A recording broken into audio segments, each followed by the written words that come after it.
Hello दोस्तों, Shivam sir zoology classes में मैं आपको बताऊंगा डाइजेस्टिव डिजीज़ का एक और विकार जिसे बोलते हैं डायरिया।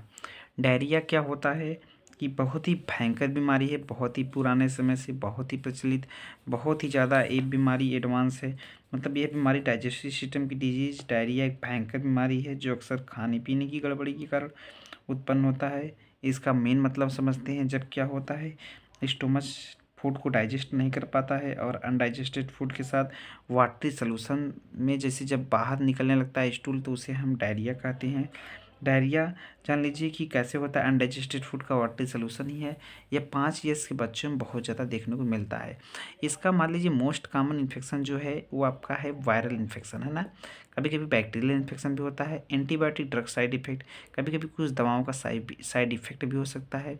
कंटामिनेटेड मतलब दूषित भोज्य पदार्थ, जिसे मान लीजिए जिस भोजन में कुछ दिक्कत हो, दूषित भोज्य पदार्थ वाटर तथा फूड खाने से, है ना, ओवर ईटिंग की समस्या की वजह से कभी कभी ये हो सकता है ना।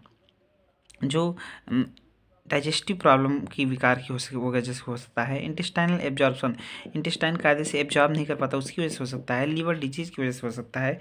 इतने सारे चीज़ों की वजह से ये कभी भी हो सकता है। लीवर डिजीज़ की वजह से हो सकता है, ठीक है। यहाँ तक कि केजेस में इसके ये सब हो गए, ठीक है। इसके बाद सिम्टम्स क्या है, पेशेंट को लूज मोशन होता है, ठीक है। हैवीनेस, पेट में भारीपन होता है, पेन होता है एब्डोमेन में, है ना। पेन होने के बावजूद आपका जी घबराना, है ना, नशा वोमिटिंग, पानी की कमी, थकान और बेहोशी हो सकती है। फैटीज एंड अनकॉन्शियन, है ना, वे वजन घट सकता है। अधिक प्यास लगती है, काफ़ी कमजोरी आ जाती है, गिरा हुआ मन रहता है, ठीक है। ब्लड प्रेशर हाई अथवा रहता है, पेशाब की मात्रा कम हो जाती है, ठीक है। ये सब प्रॉब्लम डायरिया में होती है ना।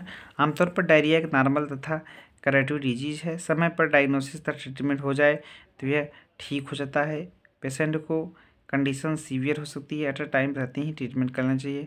डायरिया के केसेस को दूर करने का प्रयास करना चाहिए, है ना। फ्रूट जूस दिया जाना चाहिए। डायरिया को भूल कर भी दूध नहीं दिया जाना चाहिए। क्रॉनिक डिजीज में पुराने चावल का भात के साथ मूंग की दाल मिलाकर देना चाहिए, ठीक है। डायरिया ट्रीटमेंट करने के लिए आपको सुबह, दोपहर, शाम को 2 गोली लेनी चाहिए लोफाफेन प्लस का। इसके अलावा ओआरएस पिलाते रहना चाहिए। यह है कि पानी की कमी शरीर में नहीं होनी चाहिए, मतलब डिहाइड्रेशन नहीं होनी चाहिए। आपको जूस वगैरह, फ्रूट वगैरह, मतलब ये सब पीते रहना चाहिए। पेट दर्द के लिए सुबह शाम आप टैब जीरो डॉल ले सकते हैं, ठीक है। और इतना होने के बावजूद पानी की मात्रा को हमेशा पीते रहना चाहिए, ठीक है।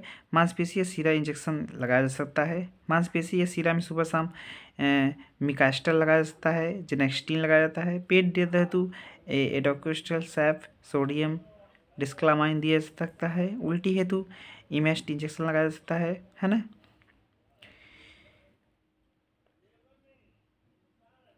ब्लड की प्रेशर कम हो गया तो आपको ANS 500 सीरामार के द्वारा दिया जा सकता है। एंटीबायोटिक्स इंजेक्शन दिया जा सकता है। कैरोफ्रूटिल दिया जाता है। डायरिया, फ्लूइड लॉस होने तथा ब्लड प्रेशर ज़्यादा गिर जाने की वजह से इंजेक्शन D5% अथवा D25% का उपयोग ना करें।